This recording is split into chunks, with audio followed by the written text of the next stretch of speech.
reality shows like The First 48 or Cops, then you're probably familiar with the term, the suspect lawyered up. That's usually a pretty good indication that he or she has something to hide and they don't want to jeopardize their case.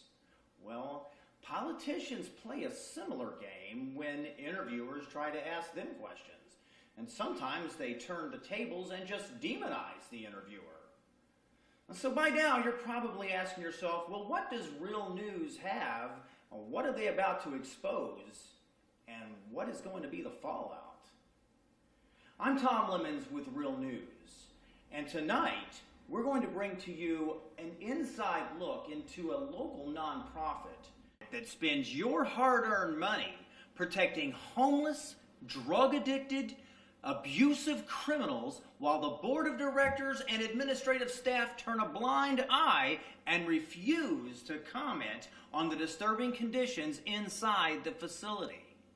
And you won't believe who is responsible for conducting oversight and the inconceivable measures they've taken in trying to keep the issue inside the secret compound away from the public's eye.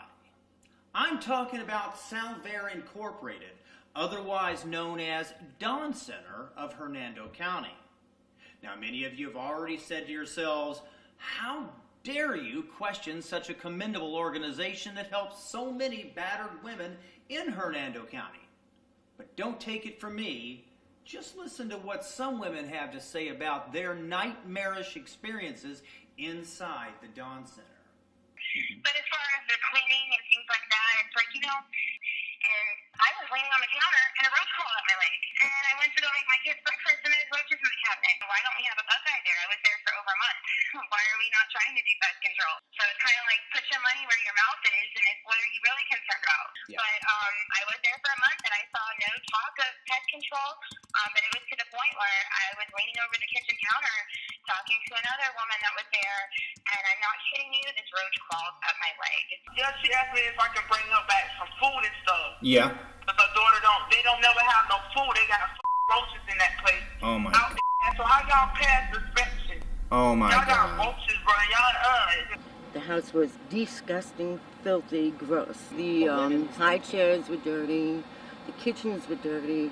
It's filthy. It's disgusting. The steps have these black things and they have like sock hair and hair all stuck in it when you walk up and down. It's a horrible place. Roaches crawling up the legs of residents while they cook breakfast for their children? That may sound bad enough, but we haven't even scratched the surface. You see, we've talked to women recently who just left the facility who say there are even more problems on the grounds that cause concerns for safety for the children who are there now. Some of those concerns are related to drug abuse, alcohol abuse, and even prostitution that the Dawn Center staff are turning a blind eye to. You see, one woman even tells us that she was approached by a resident that asked her to give her a ride down to a local strip club in Hudson so that she could work for the day and then return back to the Dawn Center for the evenings. You're going to hear from that woman in just a moment. When you were in there, did you notice any drug abuse or alcohol abuse? Yes. Okay. Can you give me some examples? There was one lady that smelled like alcohol all the time. She'd just sit on the couch in the front and just smell like alcohol, didn't really talk to anybody. The way they look at it as we as victims have a lot of times been controlled and isolated, and they want us to feel as if we have control of our own life and can make our own decisions. However, what they need to understand is there are also children there. And that should come first. You don't say that you have a safe place for children when you don't have the rules in place to protect them.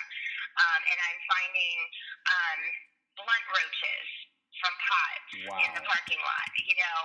When it is in your face and you are seeing and you are hearing, it should be addressed. There are people who take advantage of the system. There are women who have drug problems and they're probably homeless because of it. There are women that are out there prostituting and going back at the end of the day to make their money. You mentioned about the prostitution issue.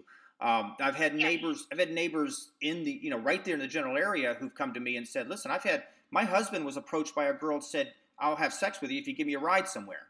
Oh, because I had somebody ask me to drop them off on US 19. Are you kidding me? Wow. They all go to, there's this place called Lollipops, I guess. It's not too far from it. Oh, my God. And they'll go there, have some drinks, walk down the road, and have random people drop them off. Are you serious? Right now at this time, there are women staying at the Dawn Center who are actual prostitutes that go to Lollipops and hang out. But when I was there, yes, sir. Okay. But there was a girl there who was like a severe drug addict. She would meet with people right outside the gate, and then exchange drugs and everything. And they kept extending her stay over and over again. And I thought it was supposed to be a domestic violence shelter, not a freaking rehab for drug addicts. Constantly, being on our property, we found drug paraphernalia, baggies, hypodermic needles, rolling paper packages. You have people that are allowed to walk in and out of this type of agency at 3 in the morning, get picked up and dropped off on private property, have fights. I mean, we've had everything from a kidnapping incident to arguments to drugs to sexual propositions of residents in the neighborhood. Yes, but oh my God, the last time I was there, it's 90% of the people were drug addicts. There's this one girl, I don't remember her name, but she was always causing issues with the staff. She would go in people's rooms while she was high and steal stuff while they're in there. She would take stuff and throw it down the stairs. They had to call the cops on her several times. Wow. Each time they let her come back, knowing she was causing issues. So we do not feel safe. There are children here. What's the main reason, your main complaint about this, about the center?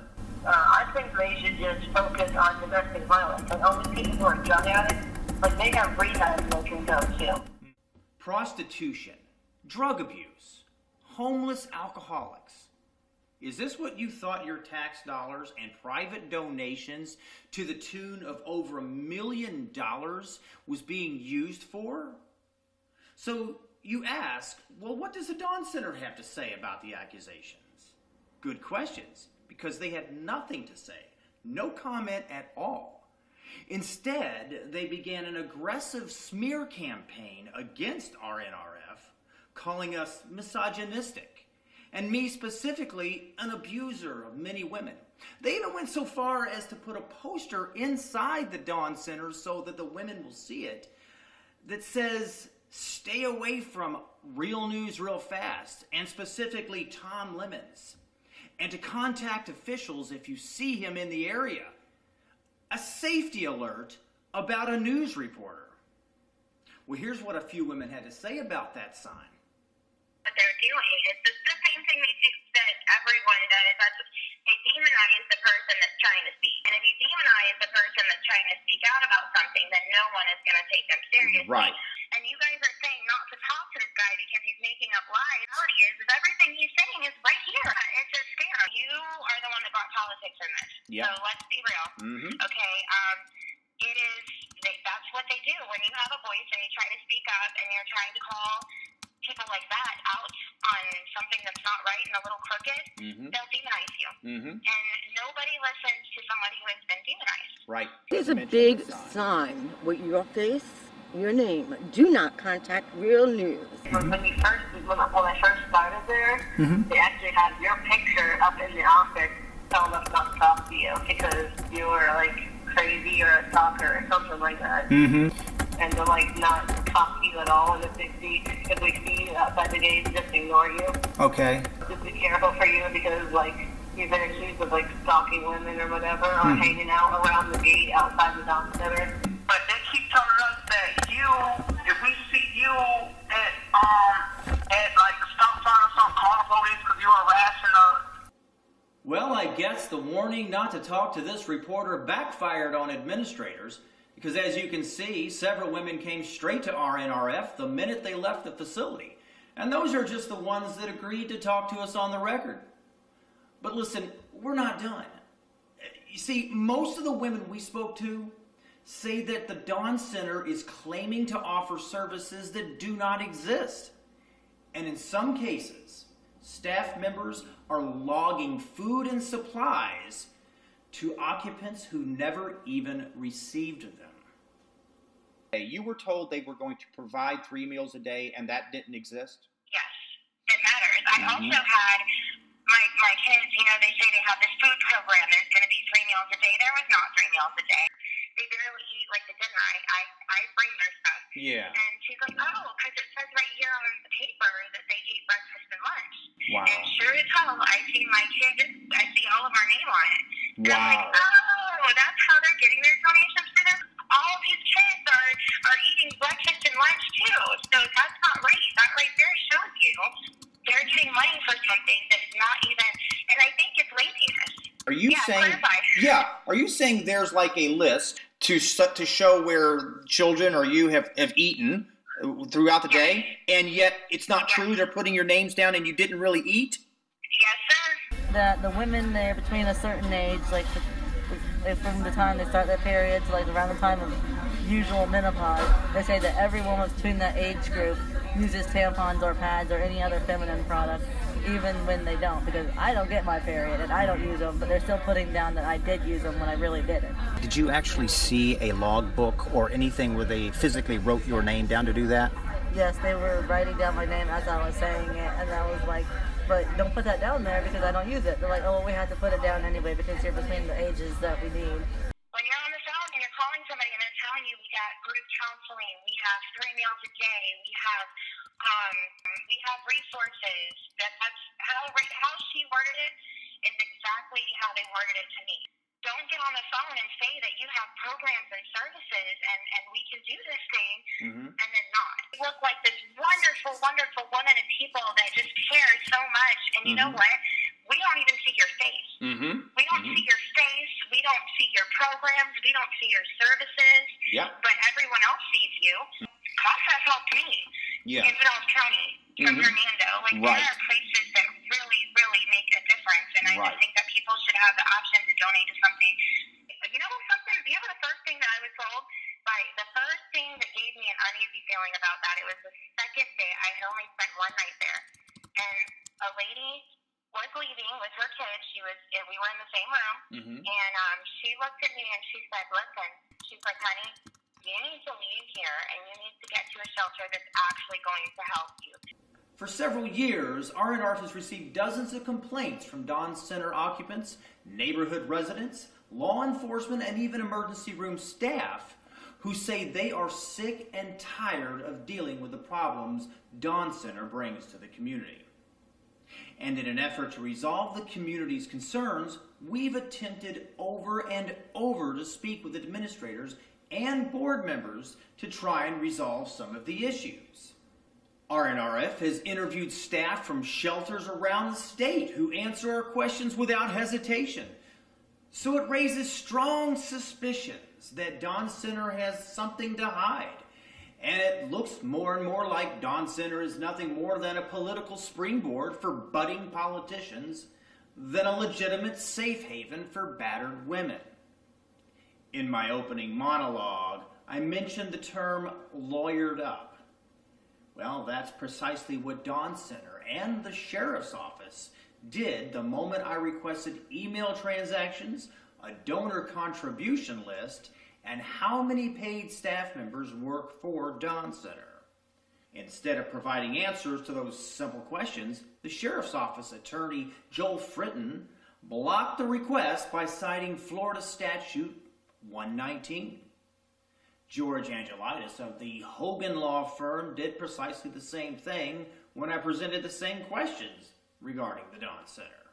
So I say to taxpayers and kind-hearted philanthropists, I guess you're out of luck because the Area 51 of Hernando County is off limits to you, and you'll just have to deal with the secret society. Oh, but maybe you'll be invited to one of their fancy wine tastings. I mean, it's always a gas.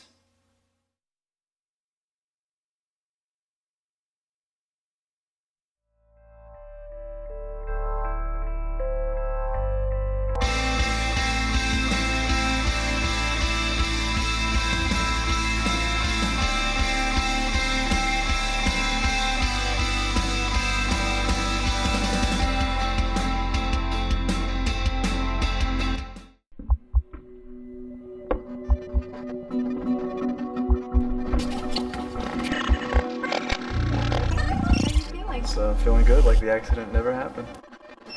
Hold still. So, great news. Things seem superficial, but you came to the right place. Sir, would you like us to take you to the emergency room? No, I'm gonna call my wife and have her take me to Turtle Chiropractic. 24/7 ER treatment without the ER wait.